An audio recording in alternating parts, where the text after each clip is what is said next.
Oh, seriously?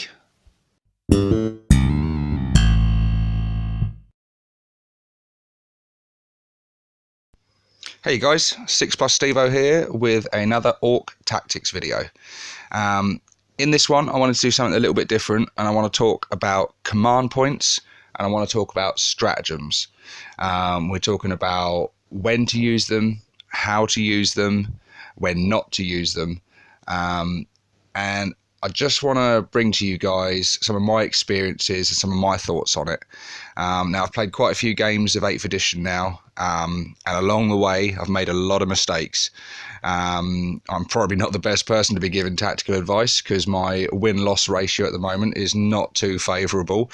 I've had a few good victories and some very close defeats, but along the way I have made a lot of mistakes. And like I say, I've learned from those mistakes with how to use stratagems and how to use command points.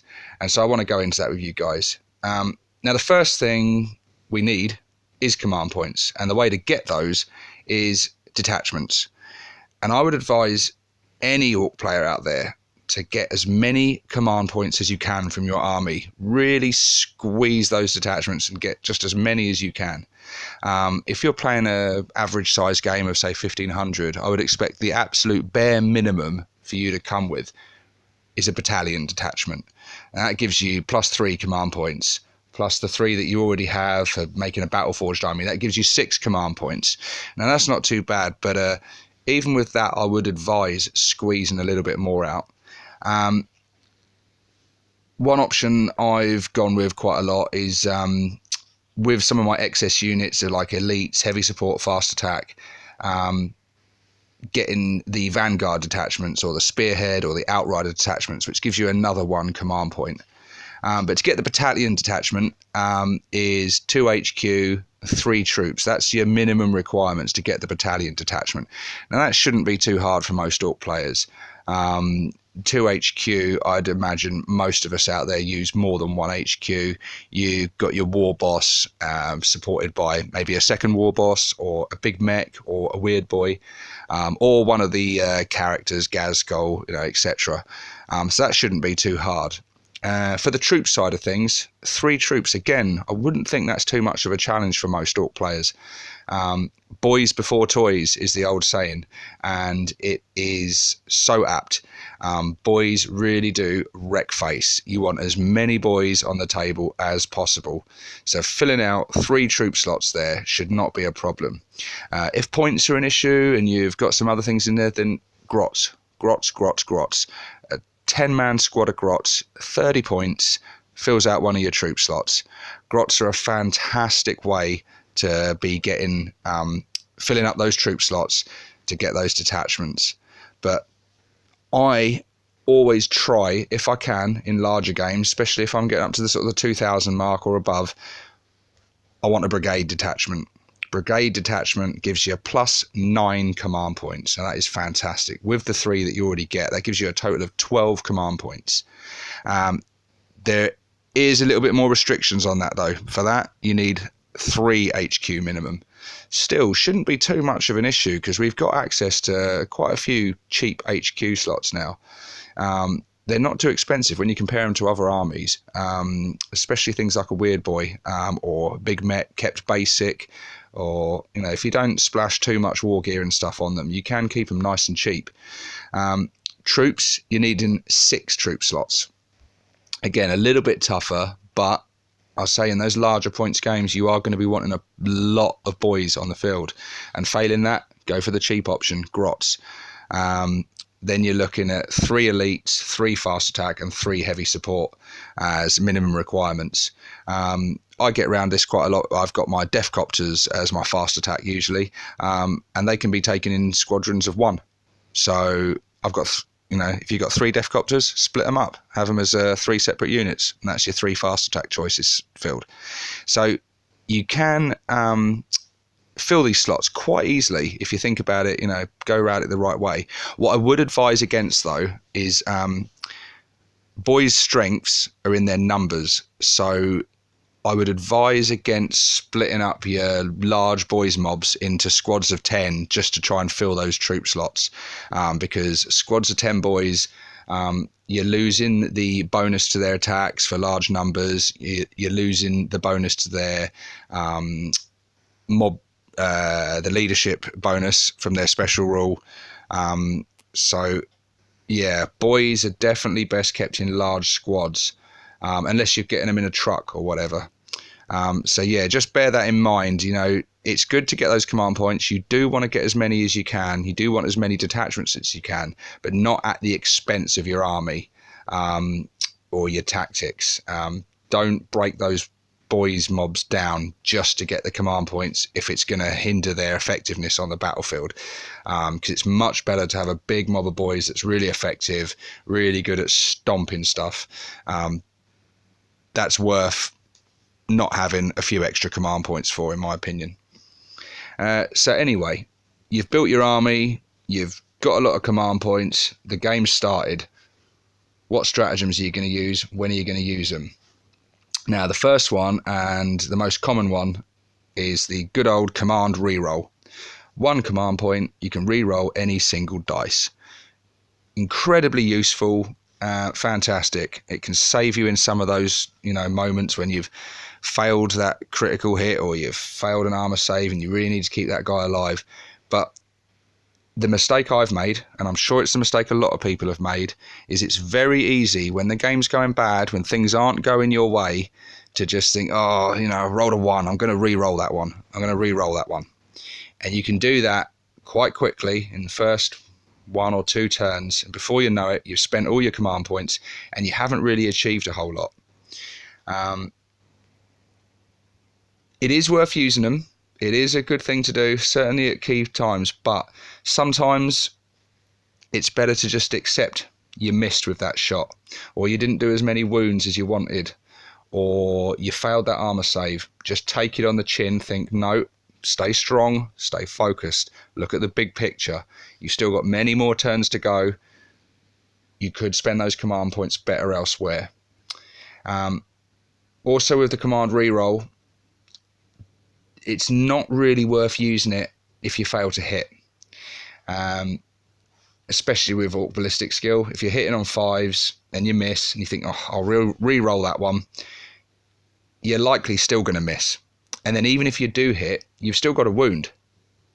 And then even if you do wound, they might make their armor save, and then it's all been for nothing. Not only have you failed to do any damage, but you've also wasted a command point. And that just rubs salt into the open wound, and you don't want that. The best thing to use command rerolls for is you've hit them, you've wounded them, they failed their armor save, and now you're going to roll for how much damage you do, with power claws, etc. And then you roll the dreaded 1.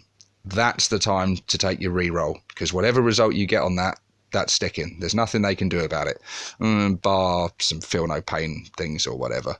But yeah, reroll your damage, especially with some D6 weapons. If you've got any of them, anything like that, that is a good time to use a command reroll. Your next stratagem now, counter-offensive. Now this is another one I'm probably guilty of overusing. I'm just going to read it out here. It's 2 command points. This stratagem is used right after an enemy unit that charged has fought. Select one of your own eligible units and fight with it next. Now that's fantastic. If you get charged by more than one unit, their first units hit you, cause some nasty damage, and then it's their next charging unit's turn to attack. You can interrupt that and say, I'm going to attack you first. Get some damage in before he kills a lot of your boys. I've had very limited success with this, and it's 2 command points. It's not cheap. Command points, they do dwindle pretty quickly if you're not careful. Much like the command reroll, sometimes it is better just to accept the fact he's charged you, he's about to hit with his nasty combat unit, it's going to hurt, brace yourself, just take it on the chin. However, sometimes you do have some key units. Maybe it's an expensive unit. You don't want to see that unit massacred before it's had a chance to do anything. Also, interrupting combat is great because you can get in there first, cause some wounds, kill some unit models in the unit, and then when they do attack, you're going to be taking less damage. It just happens to be, I don't know if it's my bad luck, it just doesn't ever seem to be that effective for me. I tend to use it quite a lot if my war boss gets charged or something. I can't stand seeing my war boss die before he's had a chance to wreck face and do something. But quite often when I do it, I get a little from it. Either I'm just having some bad rolls or what, I don't know. Maybe you guys have had some great success with it. I have had some limited success with it, at times, but for 2 command points, and then I end up thinking afterwards I didn't achieve a lot with that. I could have saved those command points and spent them elsewhere. The next one in the rulebook, and the last one in the rulebook, that is the Insane Bravery Stratagem. Also 2 command points, so quite expensive. You can automatically pass a single morale test. This stratagem must be used before taking the test. Very important. Do not forget that. If you fail a morale test and then go, oh yeah, I'm going to spend this, nope, you can't do it then. So think beforehand. This one is one I think that gets overlooked, but this is one I always try and remind myself, and I've always got a game plan going into a game. I think, right, save your points, use it on that Insane Bravery Stratagem, and then I do the same old mistakes. Temptation creeps in, and I end up spending all my command points on command rerolls and counter-offensive stratagems.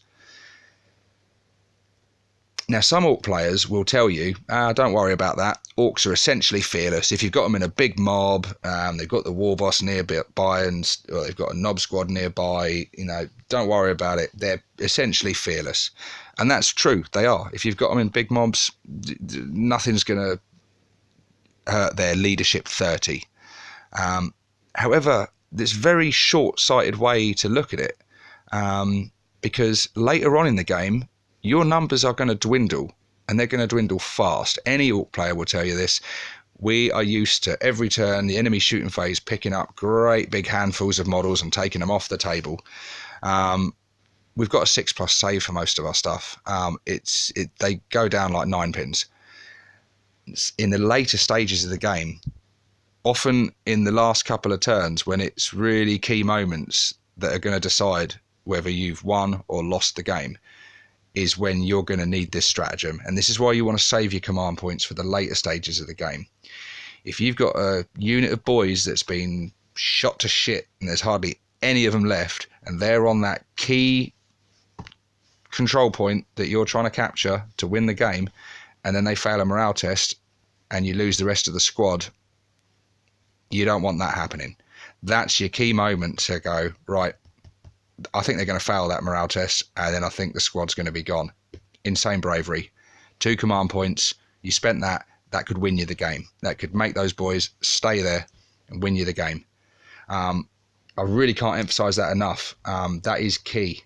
Do not let people tell you Orcs are fearless, don't worry about leadership. You haven't got to worry about it. They're basically fearless. That's only true in the early stages of the game. Once they've taken a pounding, once their numbers are dwindled, their bravery goes down quite rapidly.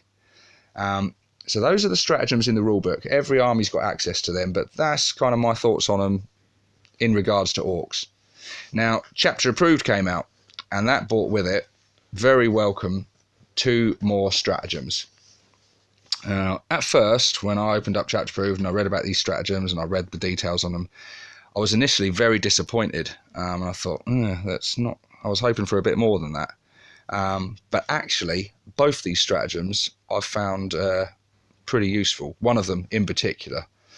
So let's go through them. We've got, for 1 command point, Daka Daka Daka, quality name. I'll just read it out here.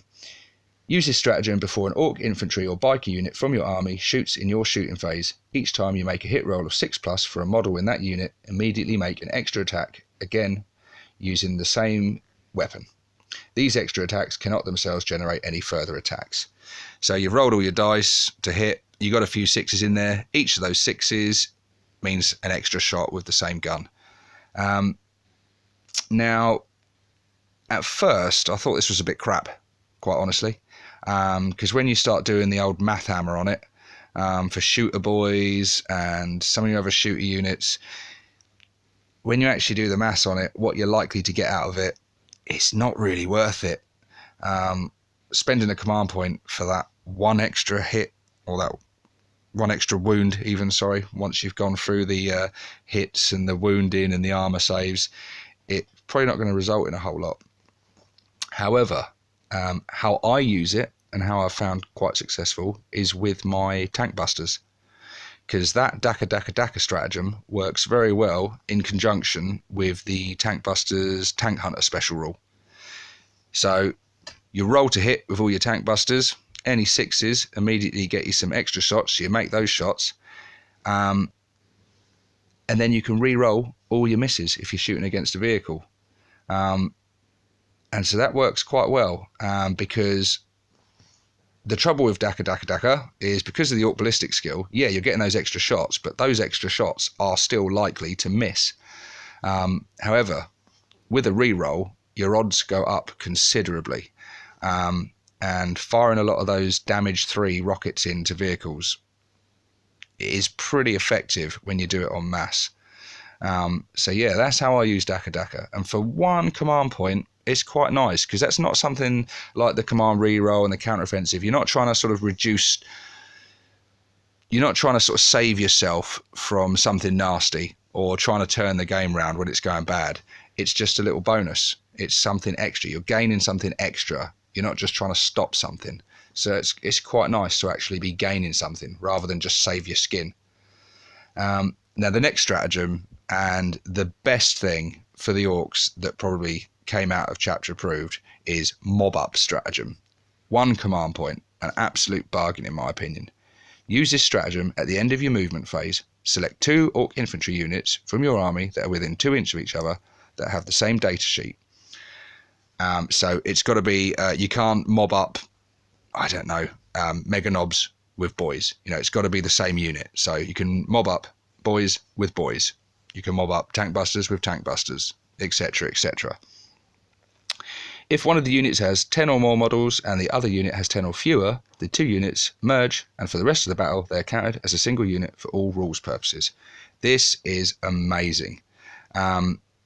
It's great at later stages in the game. If you've got a squad of boys that's taken a battering and the numbers are dwindled, you can mob them up with a bigger unit, keep them safe, because again, in numbers you get that extra attack when they're in a mob of 20 or more. You get the leadership counts as how many models they are if they're 10 or more. So it gives you that staying power. Boys work so much better if they're in huge mobs. So straight away, that's a good way to use them. Early on in the game, you can have a squad of 30 boys, you can have a squad of 10 boys right near them and mob them up straight away, and voila, mob of 40 boys.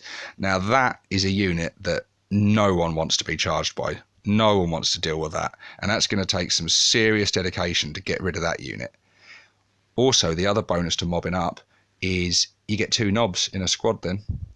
So suddenly you've got 2 power claws or 2 big choppers or a mixture of the 2. Makes that unit a lot more of a threat to pretty much anything.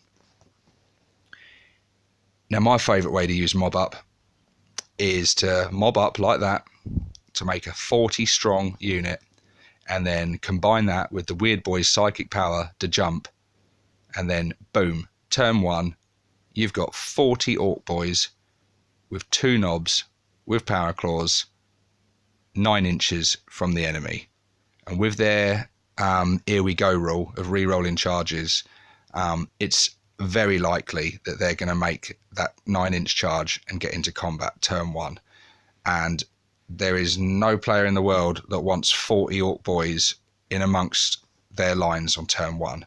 It's just brutal, and for 1 command point, it's an absolute steal. So there you go, guys. That's my thoughts on it. Like I say, don't make the same mistakes I did. Resist the urge, resist the temptation to spend all your command points re-rolling and counter-offensing early on in the game. Save some points for the later stages of the game, because it's those last couple of turns when you're trying to regain control of those objective markers. Insane bravery, well worth the 2 command points. Mob them units up, create some big nasty units early on, and also later on mob them up to keep that morale up, keep their numbers up, keep getting those bonuses, and yeah, don't assume Daka is rubbish. If you use it with the right units at the right moments, it can work. Its uses are limited, but it is just the one command point, and it could make all the difference, you know, getting those extra shots in. But yeah, there you go, guys. That's my thoughts on stratagems and command points. Thanks very much for watching again, guys, and I will see you on the next one. 6+ Stevo, signing out.